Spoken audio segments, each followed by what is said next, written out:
Assalamualaikum warahmatullahi wabarakatuh. Alhamdulillahirabbil alamin. Wassalatu wassalamu ala Muhammadin nabiyil ummi wa ala alihi wa sahbihi ajma'in. Rabbana zidna ilma warzuqna fahma. Allahumma arinal haqqa haqqa warzuqna ittiba'ah wa arinal batila batila warzuqna ijtinabah. Allahumma allimna ma jahilna wa dhakkirna ma nasina minal Qur'an وأدخلنا برحمتك في أهل القرآن الكريم. Amin. Bapak-bapak, ibu-ibu, dan saudara-saudara sekalian, baik yang hadir di Masjid Syuhada Jalan Lodan Jati Rawamangun, maupun yang di tempat masing-masing yang mengikuti pengajian ini melalui Zoom.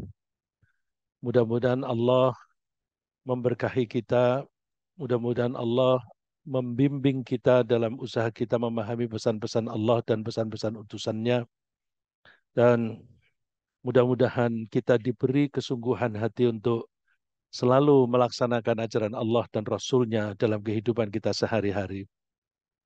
Bapak-bapak, ibu-ibu, dan saudara-saudara sekalian yang saya cintai, kita sedang membahas surat At-Tin. A'udzu billahi minasyaitonir rajim.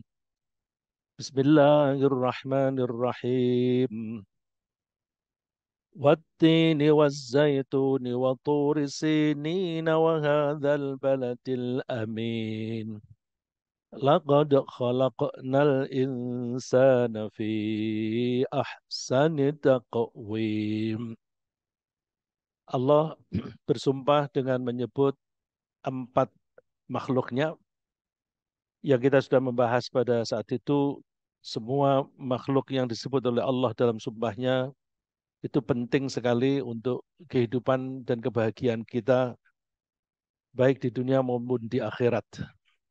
Untuk empat hal ini penting sekali baik di dunia maupun di akhirat, karena empat benda ini menunjukkan tempat di mana para rasul ditugasi oleh Allah Subhanahu wa taala untuk mengajak umatnya mengikuti ajaran-ajaran Allah sehingga mereka selamat dan bahagia. Kemudian dengan sumpah itu Allah meyakinkan atau memberitahukan kepada kita bahwa Allah telah menciptakan manusia itu dalam bentuk yang terbaik. Laqad khalaqnal insana fi ahsani taqwim. Jadi dari segi ciptaan lahiriah, manusia itu dibuat yang terbaik dibanding dengan makhluk-makhluk yang lain. Wa faddalnahum ala katsirin mimman khalaqna. Kami unggulkan manusia melebihi kebanyakan yang diciptakan oleh Allah, kebanyakan makhluk yang diciptakan oleh Allah. Jadi begitu manusia lahir, posisinya dia di, di paling atas, posisinya di paling atas. Kemudian apakah kita yang menjadi manusia ini yang ketika kita lahir itu di posisi teratas, ketika kita menjalani kehidupan kita sehari-hari sampai akhir hayat, kita tetap pada posisi yang di atas itu atau turun? Tentu kita diharapkan kalau kita itu mulai dari awal diciptakan oleh Allah di posisi ditempatkan yang paling tinggi, kita jangan menurunkan diri, kita jangan mendowngrade, mendowngrade, grade itu level, down itu merendahkan. Jadi jangan membuat level kita menjadi rendah. Dari apa? Dari perilaku. Jadi memang dari creation, dari ciptaannya itu manusia terindah, terbagus ya, terindah di level yang tinggi. Tetapi level yang tinggi itu bisa menjadi rendah, menjadi hina dikarenakan perilakunya. Kalau kita ingin tetap mempertahankan di atas, ya dengan perilaku. Coba deh, kalau kita itu misalnya mendapatkan ada seseorang yang hidupnya maunya bebas semaunya sendiri. Karena dia maunya semaunya sendiri, dia perilakunya ya melanggar-melanggar peraturan. Baik peraturan yang dibuat oleh manusia maupun peraturan yang dibuat oleh Allah. Terus kita diberi oleh orang, mau nggak aku hadiahi kamu manusia ini? Nggak ada yang mau. Apalagi membeli. Kalau budak masih ada yang membeli. Karena budak itu nurut. Tapi kalau orang ini nggak nurut, nggak ada yang mau beli. Diongkosi pun, tolong deh rawat orang ini. Aku ongkosi satu bulan 100 juta. Enggak deh, enggak deh. Harganya menjadi secara materi ya, secara materi harganya menjadi lebih murah daripada kambing. Kambing kita kita jual masih banyak yang mau beli. Kucing kita jual masih banyak yang mau beli. Tapi orang ini siapa yang mau beli? Enggak ada. Jadi itu menjadi, nah bahasa kasarnya orang suka mengatakan itu sampah masyarakat. Oleh karena itu, mari kita menghargai apa yang telah diciptakan oleh Allah. Allah itu menciptakan apapun, pasti Allah usahakan yang terbaik. Alladzi ahsana kulla syai'in khalaqah. Allah itu pasti berusaha membuat baik apapun yang Dia ciptakan. Nah, ketika Allah menciptakan kita juga terbaik. Cuma apakah kita mempertahankan tetap baik atau tidak? Nah, di ayat berikutnya, "Tsumma radadnahu asfala safilin." Kemudian aku kembalikan manusia itu di level yang paling bawah di antara yang di bawah. Ya. Asfala yang paling rendah, safilin di antara orang-orang yang rendah atau makhluk-makhluk yang rendah.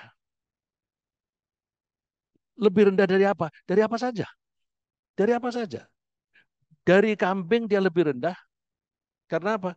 Ya akhlaknya nggak begitu. Mereka malah Allah menyebut mereka itu lebih sesat daripada binatang ternak. Ya, lebih sesat daripada binatang ternak. Berarti mereka nilainya lebih rendah daripada binatang ternak. Jangankan binatang ternak yang bisa dan boleh kita makan. Dibanding ular saja, perilakunya manusia itu lebih jelek. Ular itu kalau makan sudah kenyang, dia nggak kepengen makan lagi. Tidak rakus. Tapi manusia, sudah sekenyang apapun, kekayaannya sudah sebanyak apapun, tetap saja rakus. Ya. Jadi manusia itu bisa lebih rendah daripada makhluk Allah apapun. Yang merendahkan itu adalah akhlaknya atau perilakunya. Yang bisa selamat dari downgrading, selamat dari menurunkan martabatnya sendiri, illalladzina amanu wa amilus solihat. Kecuali orang-orang yang beriman dan berperilaku soleh atau melakukan hal-hal yang soleh. Amila itu artinya berbuat. As-solihat, hal-hal yang soleh. Soleh itu apa? Soleh itu kita seringkali mengartikan yang baik.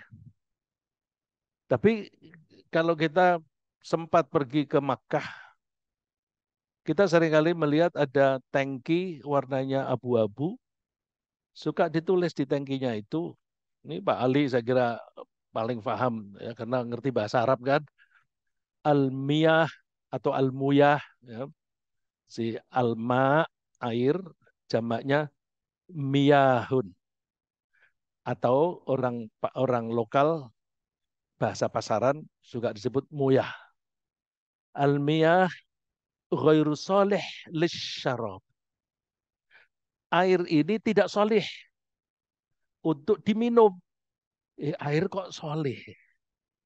Artinya dia tidak layak untuk diminum. Manusia yang perilakunya soleh, dia perilakunya layak. Layak bergaul dengan orang lain. Layak merawat dirinya sendiri. Layak membimbing orang lain dan sebagainya. Layak. Layak ini juga kita pakai di kendaraan.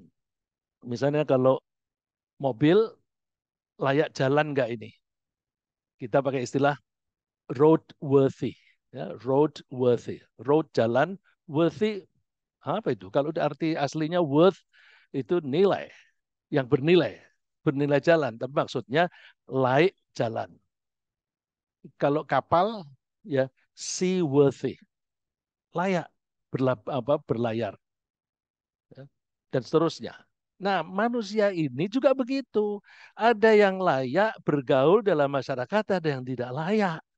Yang layak itu gimana? Ya pokoknya berbuat yang apa layaknya. Yang layak itu bagaimana? Yang sesuai dengan fitrah. Fitrah itu apa? Fitrah itu tidak sama dengan teorinya John Locke. John Locke mengatakan bahwa setiap anak bayi ketika dilahirkan itu bagaikan kertas putih. Kemudian kita mau menulis apa, memberi gambar apa, mewarnai apa, terserah kita. Enggak, bukan itu. Fitrah bukan itu. Fitrah itu kalau kita merujuk kepada surat Ar-Rum, faqim wajhaka lid-dini hanifa. Hadapkanlah wajahmu, artinya jiwa ragamu itu fokuskan, hadapkan lid-din kepada aturan-aturan Allah hanifan secara lurus, berkecenderungan ke sana. Jadi kita diperintahkan oleh Allah nurut. Allah itu sudah membuat pola. Pola itu kalau air, kalau kita tuang, dia mengalirnya mesti ke bawah. Benda benda apapun materi, kalau kita lepaskan dia jatuh ke bawah. Ini pola, pola perilaku suatu benda. Manusia punya pola. Pola manusia itu yang materi, badan kita. Kalau saya ini diangkat kemudian dilepaskan, ya jatuh ke bawah. Fisik. Tapi mental, rohani, beda. Roh kita itu dibuat oleh Allah tunduk patuh, nurut. Ya. Jadi kita itu sebenarnya badan kita pun sudah nurut, nurut ngikuti aturan Allah, ngikuti gravitasi. Roh kita juga nurut, nurut kepada Allah apa apapun yang pola yang diketentukan oleh Allah itu sudah bagus. Kalau dia mengikuti pola itu ya dia akan baik. Pola ini kalau kita bicara yang mental agak susah. Saya ingin selalu memulai dengan yang materi sehingga gampang. Seperti saya tadi mengambil contoh air. Darah kita itu sudah dibuat oleh Allah mengalir dengan baik. Ada pemompan dengan jantung, ada pengaliran dengan apa namanya sistem kapiler, ada juga klep-klep yang menyebabkan darah itu mengalir ke satu arah saja, jangan berbalik. Nah, jadi Allah itu sudah membuat tatanan yang baku. Nah, tatanan yang baku ini jangan kamu rusak. Ya. Wala tufsidu fil ardi ba'da islahiha. Wala tufsidu, kamu jangan membuat kerusakan. Fil ardi di muka bumi, ba'da islahiha sesudah dibuat oleh soleh. Ya, islah, akar katanya sama dengan soleh. Ba'da islahiha setelah Allah membuat soleh. Jadi peredaran darah kita itu soleh, nggak ada masalah. Nah, kan saya kalau mengatakan soleh seperti yang diciptakan oleh Allah pada pola semacam itu arti dasarnya supaya kita bisa memahami perilaku yang soleh. Ya. Jadi eh, darah kita itu berperilaku sudah mengikuti pola yang ada. Jangan kamu rusak. Bagaimana merusak? Ya mentang-mentang apa makan jeroan itu enak. Ya, jeroan itu kan enak. Terus suka-suka makan nasi goreng babat. Oh, nasi goreng babat di sini kurang terkenal. Kalau di Semarang, oh iya, di Semarang itu nasi goreng babat. Saya tanya, nasi goreng babat yang paling enak di mana? Sopir yang paling pinter. Karena sopir itu kan makan di mana-mana. Oh, itu di Berok. Tahu Berok, Pak? Pernah, Pak, di Berok? Ah, itu. Ya, tapi orang kalau setiap hari makannya babat, ya itu akan mengganggu peredaran darah. Mungkin nanti misalnya ada asam urat yang ikut mengalir di dalam darah, kemudian ketika di jalan yang sempit-sempit di persendian, darah itu tidak lancar. Terus kita merasa, aduh sakit urat saraf saya. Kenapa? Loh, waktu kamu lahir kan sehat. Allah sudah membuat soleh. Jangan kamu bikin tidak soleh. Jadi ketika bayi lahir itu sudah soleh. Secara materi semacam itu. Secara mental rohani sudah dibuat oleh Allah. Apa itu? Faqim wajah kalidina hanifa. Nurut, nurut ngikuti aturan Allah. Secara fisik, lagi secara fisik. Ini mumpung ada Pak Basuki, kalau saya salah, mau tolong dikoreksi. Bayi ketika di dalam kandungan, itu suka posisinya kepalanya di atas ya. Tapi nanti ketika menjelang lahir, makin mendekati lahir, posisi kepalanya ke bawah, betul Pak ya? Terus kalau sudah waktunya lahir, Allah membuat ketuban pecah. Untuk apa? Macam-macam fungsinya. Antara lain untuk melumasi jalan. Nah, ada ini jalannya kering. Kalau dilewati benda yang lebih besar daripada saluran itu repot, dilumasi. Bukan hanya pelumasan, dia bisa membunuh bakteri-bakteri.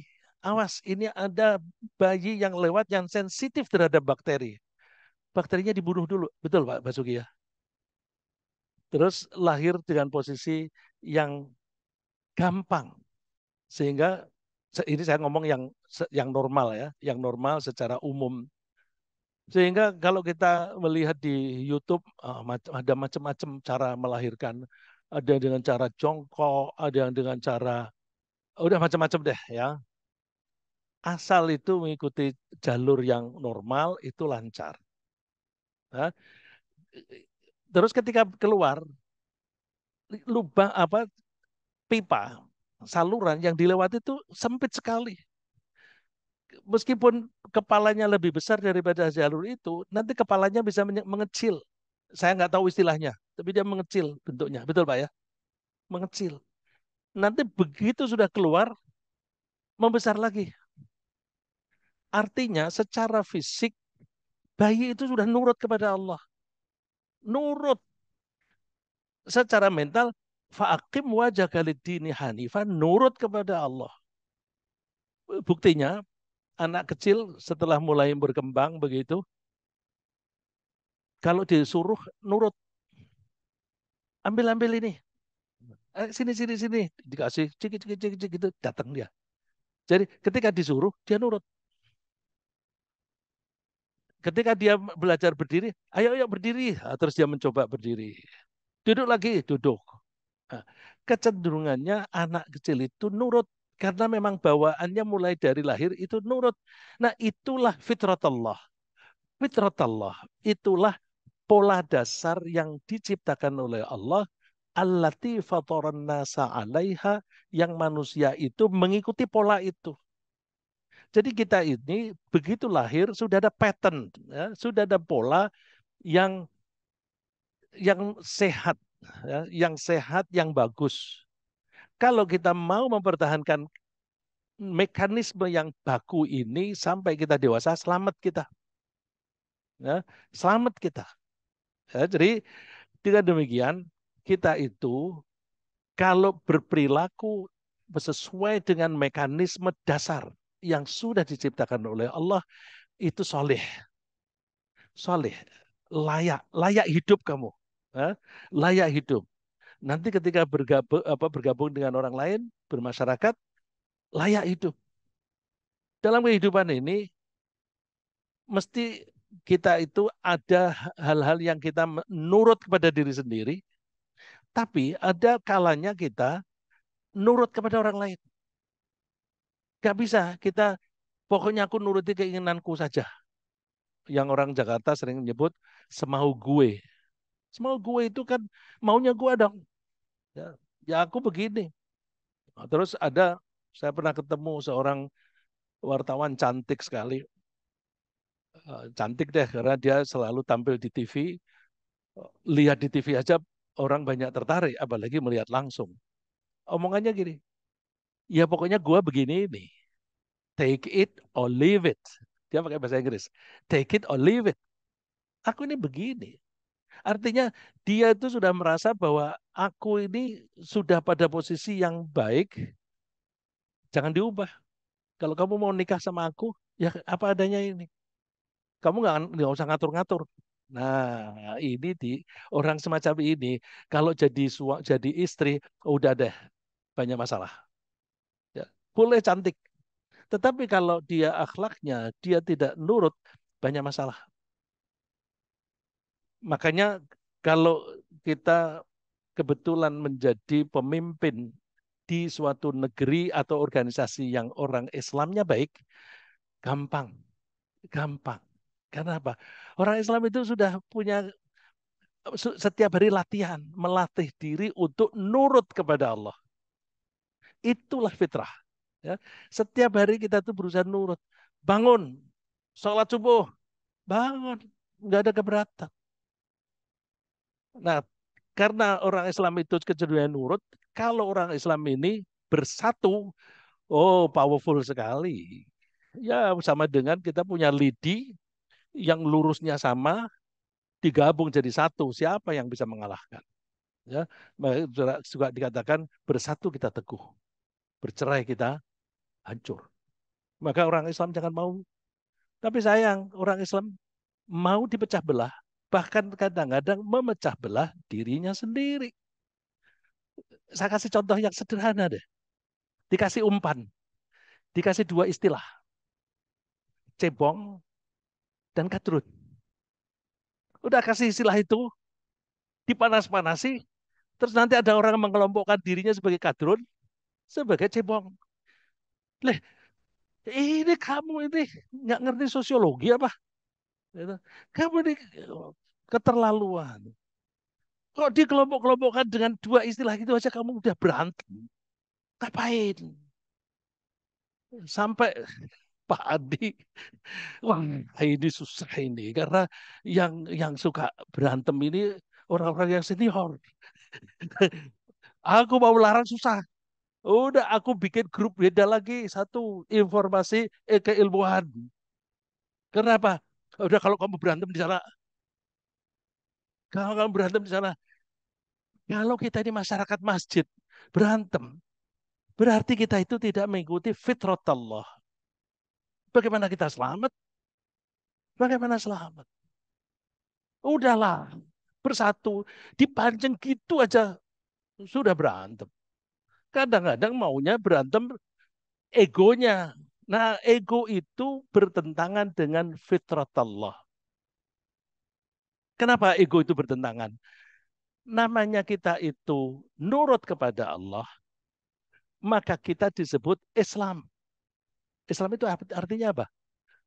Apa Pak? Tunduk. Tunduk kepada siapa? Pada Allah. Atau berserah diri. Oh, ada terjemahan bahasa Indonesia, bahasa Arab, apa bahasa Inggris yang bagus. Ya, yang saya temukan justru malah di bahasa Inggris. Islam itu surrendering our wills to Allah's will. Menyerahkan keinginan saya kepada keinginan Allah. Jadi kalau ada keinginan, saya punya keinginan, Allah punya keinginan, di satu peristiwa, di satu momentum, yang dipilih yang mana? Kalau namanya orang Islam, dia akan mengalahkan keinginannya sendiri untuk mengutamakan keinginan Allah. Sudah waktunya mau sholat subuh, masih ngantuk nih.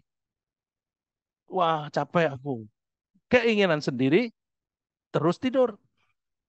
Keinginan Allah, bangun pada saat yang sama. Jadi kita harus milih nih, A atau B. Pilih mana? Kalau kita mengaku Islam, aku mengalahkan keinginanku. Aku memilih keinginan Allah. Bangun. Wah, masih ngantuk. Ngantuk kan bisa diakali, bisa diatasi.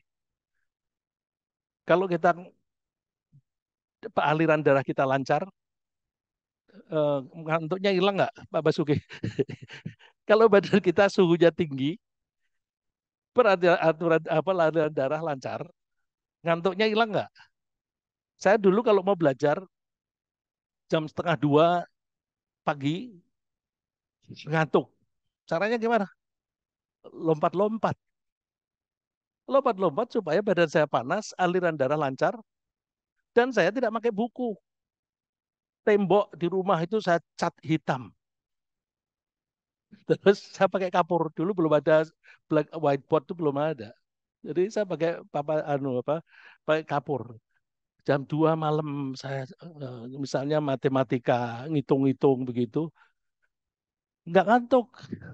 Nah, jadi apa namanya? Kita itu mau nurut kepada Allah atau menurut pada diri sendiri. Coba cek, cek deh. Orang yang musyrik itu mengabdi kepada siapa itu? Mengabdi kepada siapa? Orang musyrik. Musyrik itu kan mendua. Orang yang tidak mendua itu nurutnya hanya kepada Allah. Orang yang menurut secara murni kepada Allah namanya apa itu? Ikhlas. Orang yang memurnikan ketaatannya hanya kepada Allah itu ikhlas. Orang yang berusaha untuk ikhlas namanya mukhlis. Orang yang sudah berhasil mensucikan kemauannya, mensucikan diri dari keinginannya sendiri diserahkan kepada Allah namanya mukhlas. Jadi ikhlas itu memurnikan tujuan bahkan tujuan hidup hanya untuk Allah. Kalau kita sedang berusaha untuk memurnikan tujuan hidup kita hanya kepada Allah, kita namanya mukhlis.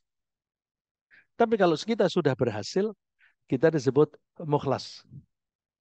Ya. Kalau yang diajarkan oleh Allah apa? Wa ma umiru illa liya'budullaha mukhlisin, bukan mukhlasin. Usahakan, usahakan. Karena memang tidak mudah menjadi mukhlis. Tapi orang yang berhasil dipuji oleh Allah. Wadhkur fil kitabi Musa. Sebutlah Musa di dalam kitab Al-Quran. Innahu kana mukhlasaw wa kana rasulan nabiyya. Musa itu orangnya mukhlas. Dia berusaha untuk mukhlis dan di-recognize, diakui oleh Allah, dia sudah berhasil. Mukhlas dia. Apapun yang dilakukan oleh Nabi Musa semuanya hanya karena Allah. Dia berjalan dengan dua wanita cantik. Dua wanita cantik itu berada di depannya. Ketika berjalan suka betisnya kelihatan. Dia tidak mau nurut pada diri sendiri, tetapi kalau nurut pada diri sendiri kan ah, bagus sekali dan sebagainya ya. Dia maunya nurut kepada Allah. Enggak, udah kamu di belakang aja, aku yang di depan. Nanti kamu bilang belok kiri apa kanan. Jadi dia itu sejak muda, meskipun dia anak angkatnya raja yang zalim, dia bisa membersihkan tujuannya hanya untuk Allah Subhanahu wa taala.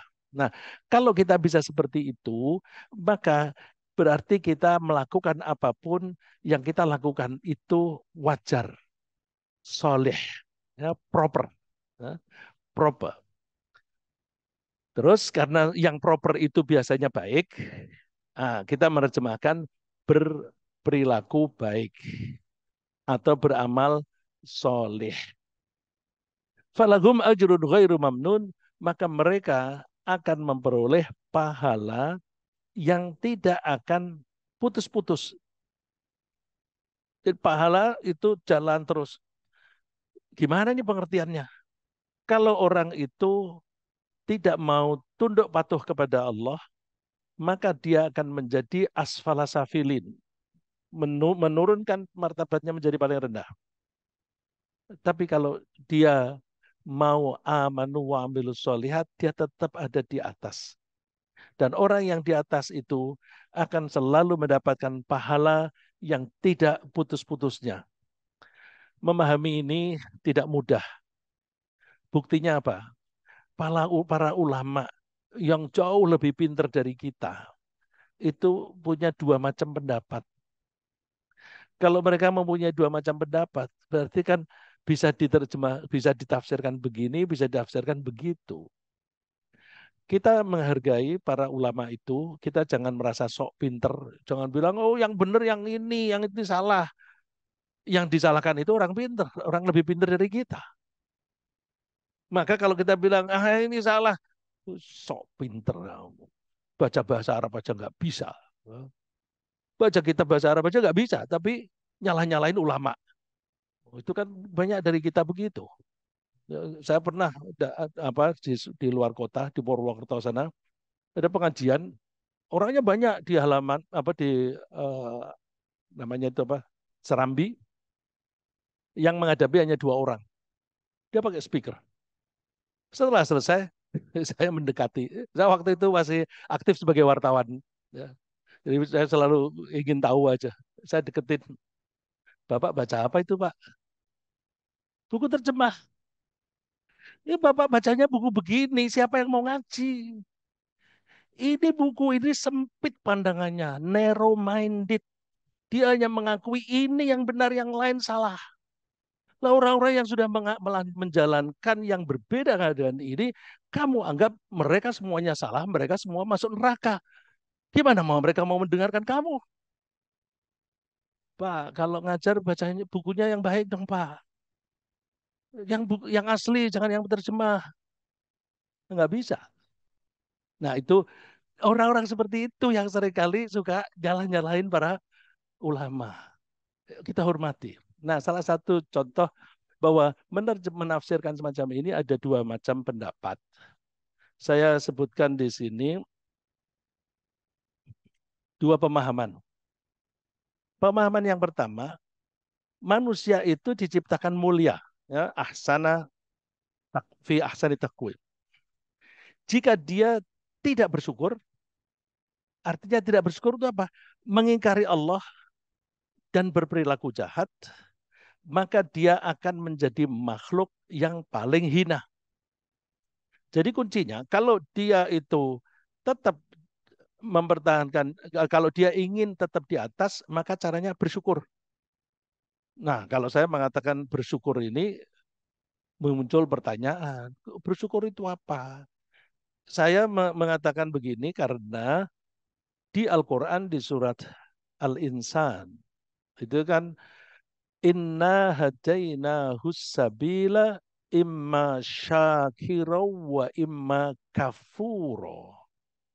Ya, dimulai dari inna khalaqnal insana min nutfatin amsyajin nabtalihi faja'alnahu sami'an basira. Allah itu menciptakan manusia dari campuran uh, saripati macam-macam, terus dibuat bisa melihat, bisa mendengar. Setelah itu diberi petunjuk, kalau kamu ingin selamat dalam hidup, ikutilah cara ini. Kamu sudah dibekali dengan indera dan akal.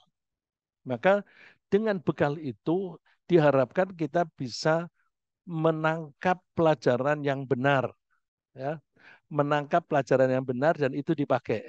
Dan kalau saya bilang menangkap pelajaran yang benar, kita ini punya kecenderungan lebih suka ditipu. Manusia kita manusia ini lebih suka ditipu. Contohnya yang sederhana itu kalau Pak Kiai Ali Mustafa Yakub memberi contoh, kita eh, suka tanaman ya, yang berbunga. Coba kalau kita beli tanaman yang asli dibanding dengan tanaman yang artificial, dibuat dari plastik atau apa, barang yang sama, ada potnya, terus ada tanamannya, mana lebih mahal? Yang asli atau yang palsu? Kalau kita ke Ace Hardware, mahalan mana itu kira-kira?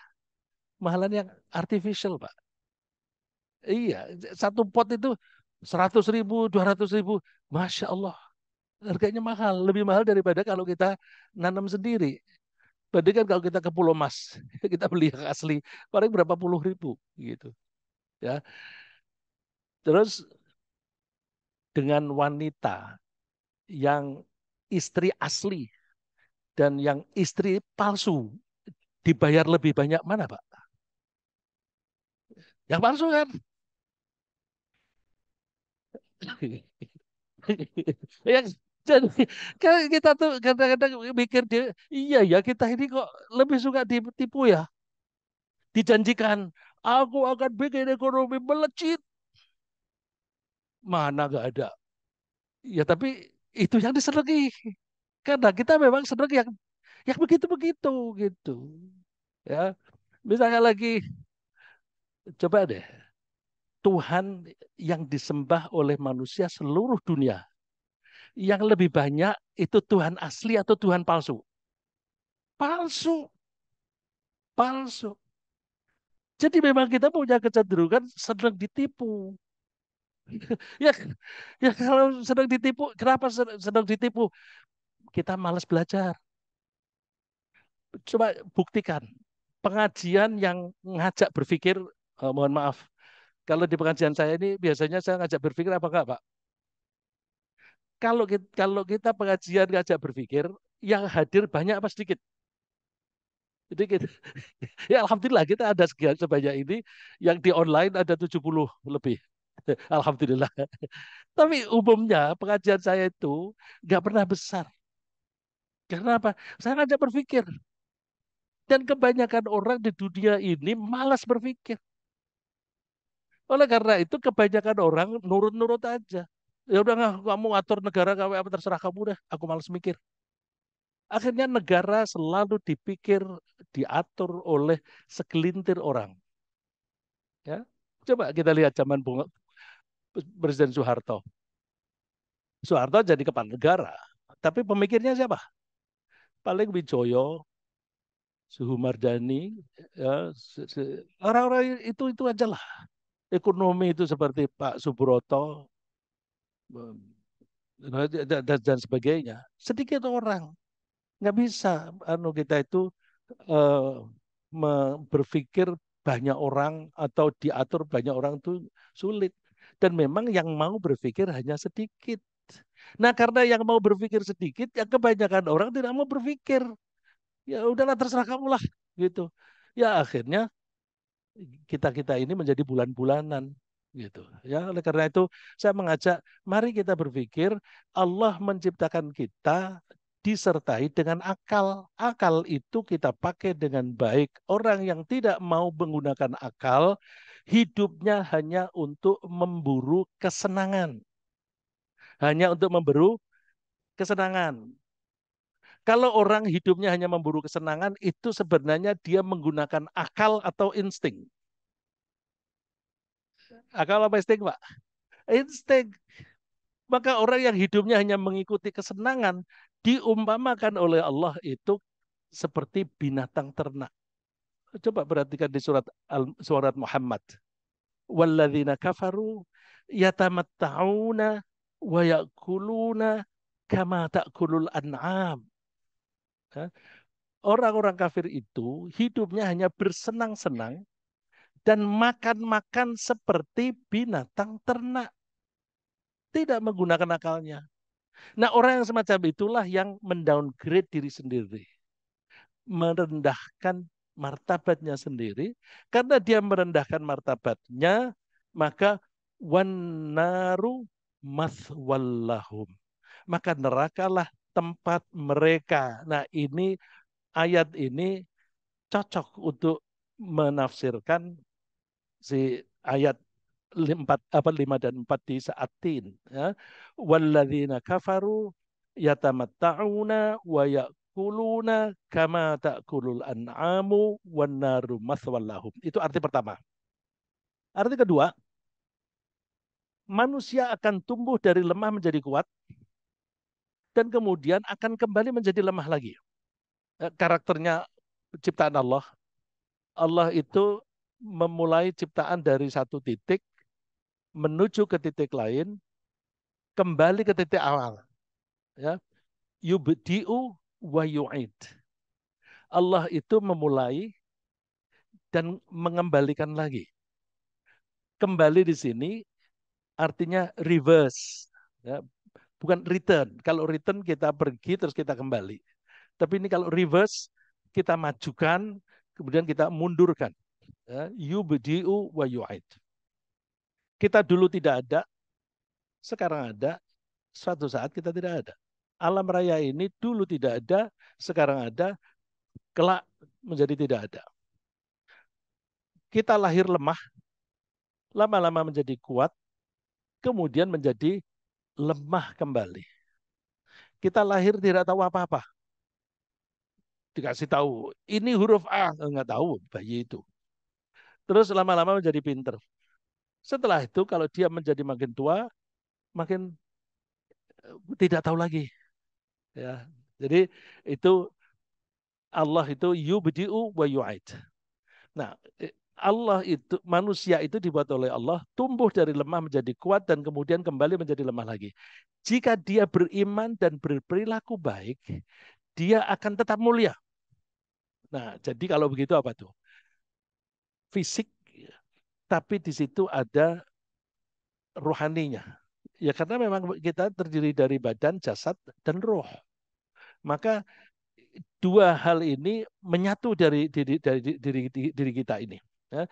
Jika dia beriman, berarti secara rohani dan berperilaku baik rohani yang diekspresikan di dalam bentuk perilaku, dia akan tetap mulia dan akan tetap memperoleh pahala secara terus-menerus meskipun suatu saat dia sangat lemah sehingga tidak bisa lagi melakukan banyak kebaikan seperti di masa muda.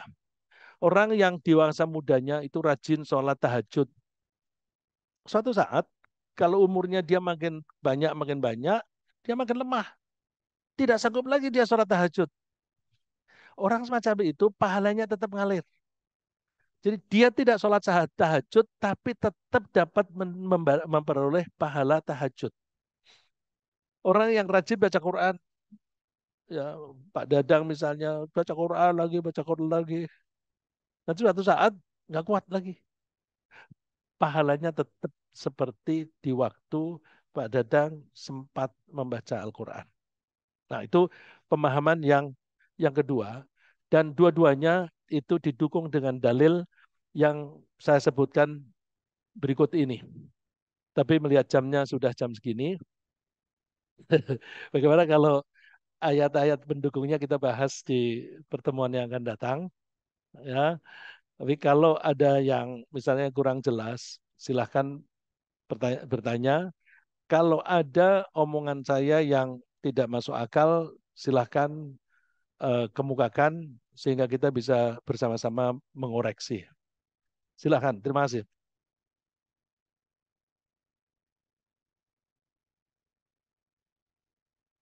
Ada pertanyaan Bapak yang ada di floor?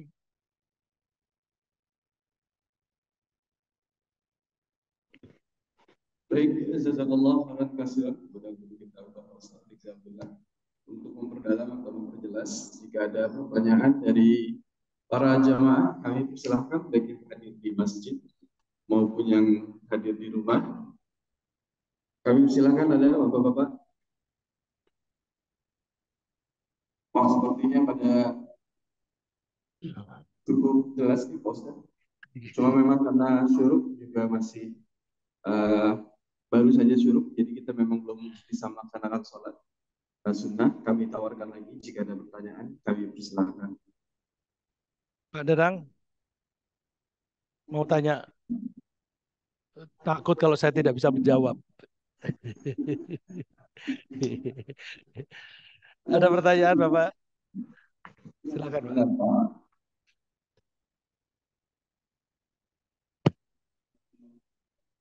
Waalaikumsalam. Bagaimana caranya kita untuk sholat khusyuk? Oh, bagaimana cara sholat khusyuk?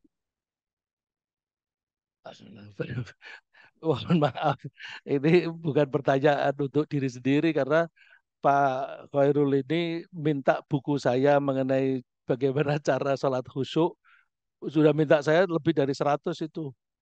Tapi dibagi-bagi pada orang-orang. Ya, berarti Pak Khairul sudah paham mengajukan pertanyaan ini biar dibahas saja. Dan kok tidak ada yang bertanya, ya udah saya bertanya begitu ya. Oh ya, gimana kalau itu jawabannya panjang dan apa namanya bisa banyak sekali yang bisa kita lakukan. Ini ada pertanyaan dari online. Ya, sepertinya ada pertanyaan dari permintaan pertanyaan dari Pak Setiawaluyo. Silakan Pak Setiawaluyo jika ada pertanyaan. Ya Pak Setia di Jatiwaringin ya. Pak Setia.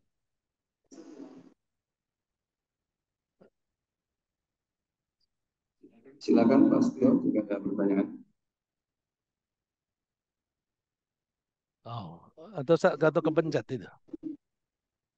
Oh, kepencet. Ya, ya, ya. Oh, baik. Mungkin ada dari Pak Dr. Assalamualaikum warahmatullahi wabarakatuh. Waalaikumsalam. Kan menarik tadi masalah dua pandangan tadi. Dikatakan kalau kita terbiasa misalnya melakukan apa baca Quran tadi, contoh Pak Dadang tadi, suatu saat tidak bisa baca itu tetap berpahala. Ini mohon penjelasan ini dalilnya atau mungkin bisa diterangkan apakah yang saya pernah dengar itu kalau sakit, jadi misalnya biasa sholat malam kemudian sakit ada uzur maksudnya. Tapi kalau membedakan antara ini kan tadi tidak ada kata sakit, jadi membedakan antara sakit atau malas. Terima kasih. Kalau Terima itu. kasih. Iya, sebenarnya saya menyiapkan hadisnya, tapi karena waktu, karena ditanyakan, silakan Bapak lihat hadisnya. Hadis ini riwayat Bukhari. Jadi sahih ya, dari sahabat Abu Musa al-Ash'ari. Rasulullah SAW bersabda, "Idza maridul abdu," ketika seorang hamba itu sakit, ausafaro atau sedang bepergian, kutibalahu mithlu makana ya'malu muqiman sahiha. Dicatat bagi dia pahala yang sama dengan ketika dia beramal ketika dia mukim. Mukim itu kebalikan dari musafir, sahihan dan sehat. Sehat kebalikan dari sakit. Jadi kalau seseorang ketika di rumah sehat, rajin sholat duha, kemudian ketika bepergian tidak sempat, maka dia tetap mendapatkan pahala sholat duha meskipun dia tidak sholat duha. Karena dia tidak sholat duhanya kan karena halangan, bukan karena kemalasan. Nah, tadi Pak Basuki bilang malas atau sakit atau di bepergian itu malas atau karena apa namanya tidak sempat. Nah, kalau karena tidak sempat pahalanya sama, Pak. Tapi kalau karena malas, malas itu hawa nafsu. Maka hati-hati. Ya, Imam Ghazali itu memperingatkan kita. Saya tuh senang Imam Ghazali itu dia kalau mencoba meneropong perilaku atau pola pikir itu tajam.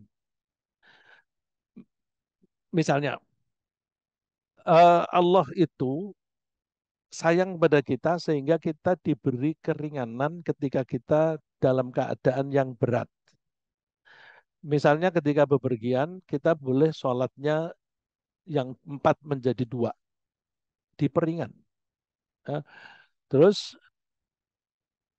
ketika Allah memberi pilihan, boleh kamu sholat 4 rakaat, boleh kamu sholat 2 rakaat. Pilih yang mana? Yang bagus, pilih yang ringan. Ya. Yuridullahu bikumul yusra wala yuridu bikumul usr. Jadi kalau ada pilihan yang berat dan ringan, ambil yang ringan. Tapi Imam Ghazali mengingatkan, hati-hati ya, ketika kamu memilih yang ringan, jangan karena hawa nafsu. Jangan karena hawa nafsu. Misalnya, kita pergi ke Surabaya, naik pesawat terbang, 1 jam 20 menit sudah nyampe. Dan di sana acaranya tidak terlalu sibuk.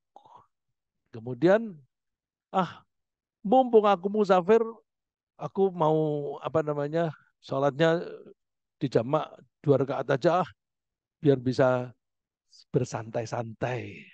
Nah, kalau tujuannya dia mencari yang ringan dalam rangka bersantai-santai, bersantai-santai itu berarti nuruti hawa nafsu. Hindari itu. Salahnya di niatnya, ya, salahnya di niatnya. Tapi kalau saya ke Surabaya ini kan acaraku banyak, ini itu dan sebagainya. Kalau aku tidak dijamak sekalian, aku nanti bisa kacau. Sholatku di mana dan kesempatannya bagaimana dan sebagainya. Aku jamak dan kosor. Nah, itu insya Allah bukan karena hawa nafsu. Nah, itu jadi ketika kita memilih dalil yang disebutkan oleh Allah atau Rasulnya, kita pilih mana yang lebih baik, tetapi tetap niatnya karena Allah. Ikhlas, mukhlis tadi. Ya, jangan karena nuruti hawa nafsu. Kalau karena nuruti hawa nafsu, ya udah dia sudah tidak ada nilainya, ya nilainya nggak ada. Gitu. Jadi kira-kira demikian, Mbak. Nah, jadi dalilnya mana? Ini hadisnya sahih. Ya. Karena dalilnya ini sahih, maka saya menganggap dua pendapat tadi dua-duanya benar. Karena dua-duanya ditunjang dengan hadis atau Al-Quran. Yang saya sebutkan di sini, kalau saya sekarang belum sempat membacanya, Bapak-bapak kan sudah mendapatkan kiriman dari Pak Andi. Ya bisa dibaca. Nanti kalau kita punya kesempatan di Selasa yang akan datang, bisa kita baca dalil-dalilnya itu tadi. Begitu Pak, mudah-mudahan saya sudah menjawab. Baik, ada pertanyaan dari Pak Yusuf, tapi berikan kesempatan dulu dari Pak Tajudin yang tadi sama. Oh, pertanyaannya sama dengan Pak Dokter. Jadi saya bacakan yang dari Pak Yuswil. Dalam Quran surah yang 76, surah ke-76 yang dikutip, ujian dengan perintah dan larangan disertai petunjuk jalan yang lurus. Hasilnya ada yang bersyukur dan ada yang pertanyaannya, apakah kita wajib mengingatkan orang yang jadi guru tersebut atau diam saja? Oh, ini Pak Yusril sudah tahu jawabannya. Pak Yusril.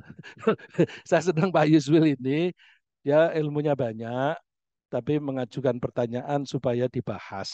Terima kasih Pak Yuswil. Saya selalu suka sama Pak Yuswil dan saya merasa kehilangan kok lama sekali tidak hadir di masjid. Ya suatu saat kalau di Jakarta ya Pak. Jadi kalau kita melihat sesuatu yang menyimpang, misalnya mestinya kalau kita dapat kenikmatan kita bersyukur. Kalau tidak bersyukur itu berarti menyimpang dan sebagainya. Maka kita punya kewajiban untuk mengingatkan. Hadisnya insya Allah sahih. Man ra'a minkum munkaran falyughayyirhu biyadihi. Siapa di antara kalian yang melihat sesuatu kemungkaran, hendaklah dia berusaha mengubah dengan tangannya. Tangan ini seringkali diperluas pengertiannya dengan authority-nya. Ya. Kalau dia punya authority, punya otoritas, misalnya bapak kepada anak, eh, presiden kepada rakyat dan sebagainya, kalau punya otoritas maka lakukanlah dengan tangan. Nah, kalau punya otoritas, kalau presiden dia bisa membuat SK, bisa buat keputusan atau peraturan pemerintah yang mengoreksi kesalahan tadi. Ya. Nah, kita yang tidak punya otoritas, ya memperingatkan, faman lam yastati' fabiyadih. Kalau fabi lisanih, kalau tidak bisa dengan otoritas atau dengan tangan, ya pakai lisan. Seperti misalnya zaman dulu pemerintah itu menyelenggarakan SDSB. Ya. Orang-orang pada mengingatkan SDSB itu judi. Karena itu judi, maka itu haram. Tapi pemerintah selalu dibela oleh ulama yang apa itu? Cari muka. Ya, saya sempat di istana majelis ulama, tokoh-tokoh majelis ulama menghadap presiden jumpa pers mengatakan SDSB itu bukan judi. Pakai logikanya dia. Jadi logikanya bahwa namanya maisir di zaman Rasulullah itu duduk bersama. Terus masing-masing menaruh taruhannya betting ya, ada betting gitu. Terus dengan berkumpul jadi satu, maka ketahuan siapa yang menang, siapa yang kalah. Nah, orang yang kalah itu suka dendam kepada yang menang. Nah, ini sering menyebabkan berantem. Ya, innama yuridullahu ayyuqi'a bainakumul adawata wal baghdha'a fil khamri wal maisir. SDSB mau marah sama siapa? Wong yang kalah nggak tahu siapa yang menang. Jadi tidak ada unsur ayyuqi'a bainakumul adawata wal baghdha. Unsur itu nggak ada. Karena nggak ada unsur itu, ini bukan maisir gitu. Maka itu halal. Wah, ya, dari dulu selalu mesti ada ulama yang begitu. Nah, makanya kita jangan ngikuti ulama-ulama yang begitu. Gampang kok melihat ulama-ulama yang begitu. Ya, siapa ini. Oh, tentu saya tidak pada posisi menyebut nama ya. Ya, karena bisa saja saya salah. Ya. Kemudian eh, kalau kita tidak bisa pakai lisan, kita pakai hati. Udah, tinggalkan aja. Aku tidak ikut bertanggung jawab.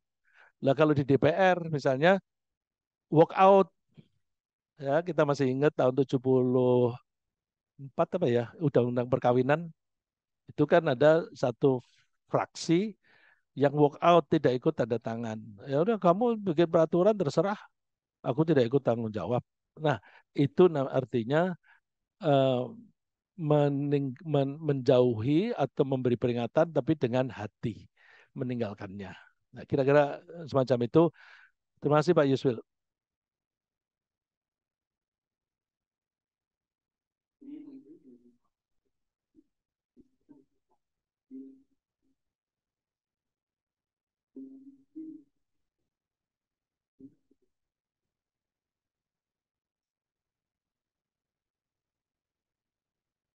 Nah, mukhlas itu ukurannya tujuan, bukan kepentingan dunia atau akhirat. Tujuannya adalah ridho Allah. Ya. Jadi kalau ukurannya itu ridhonya Allah, maka itu kita berarti mukhlas atau kita kalau kita berusaha namanya mukhlis. Ya. Yang bisa mengatakan mukhlas itu hanya Allah. Ya, yang bisa mengatakan bahwa seseorang itu mukhlas itu hanya Allah. Karena yang mempunyai hak untuk menilai itu hanya Allah. Kita tidak bisa menilai karena mukhlas apa keikhlasan itu adanya di hati. Nah, kalau saya tadi sebut Nabi Musa yang menyebutkan Allah di Al-Qur'an, ya. Jadi apa namanya? Mukhlas itu kita berusaha ikhlas, tujuannya Allah. Apakah dia mementingkan dunia atau akhirat? Kalau saya cenderung akhirat itu adalah satu garis lurus ke depan. Dan sebelum kita sampai di akhirat, kita itu akan mengalami kehidupan di dunia. Kalau kita mempunyai tujuan di akhirat yang benar, terus kemudian kita berperilaku menuju ke tujuan akhirat tadi, maka tujuan dunia ini jangka pendek akan ikut, ya, akan ikut. Karena ikut, maka kenikmatan yang kita peroleh bila kita berhasil mencapai tujuan di akhirat itu akan kita dapatkan di dunia. Contohnya misalnya begini. Kalau seseorang itu berbakti kepada Allah dengan cara benar, maka dia akan bahagia di akhirat. Kebahagiaan di akhirat itu ditandai antara lain tidak ada ketakutan, tidak ada kesedihan. Kalau orang itu perilakunya mengarah ke sana, maka dia akan mendapatkan kenikmatan ketentraman hati, terbebas dari takut dan sedih ketika hidup di dunia. Jadi kalau kita itu hidup di dunia masih banyak keluh kesah, berarti kita tidak mendapatkan kebahagiaan besok di akhirat.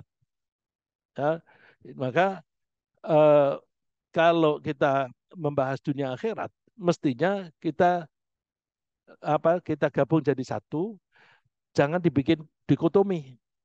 Dunia apa akhirat? Jangan dibikin dikotomi. Aku maunya dunia akhirat. Aku maunya dunia akhirat. Dunia ini lahan aku untuk berbuat, nanti akibatnya di akhirat. Ya, jadi mementingkan akhirat apa dunia? Ya kalau kita mementingkan akhirat, dunianya masih dapat. Ya bisa kita lihat misalnya satu ayat. Man kana yuridu harthal akhirati nazid lahu fi harthih.